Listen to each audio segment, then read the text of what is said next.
जी नज़ीर मां तव्हांखे ॿुधाईंदो हलां त जीअं सिंध इनकलाबी माज़ जे चेयरमैन मेयर में प्रेस कॉन्फ्रेंस कंदे पंहिंजे साथियुनि समेत जीअं सिंध इनकलाबी माज़ जो ख़ात्मो हाणे सिंध डेमोक्रेट पार्टी जे नाले सां नई सियासत पार्टी जो ऐलान कयो।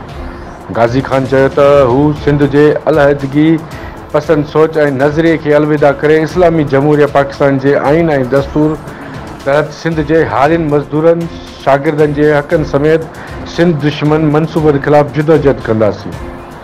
अॻूणे जीअं सिंध इनकलाबी माज़ जे चेयरमैन गाज़ी ख़ान सोलंकी चयो त हू ऐं हुन जा साथी 32 सालनि खां कॉमप्रस सियासत कई ऐं साईं जीएम सेठ जे पाकिस्तान अलहदगी पसंद कॉमप्रस सियासत कई, पर हुन सोच ऐं नज़रिए तहत सिंध जा हक़ वठी न सघियासीं।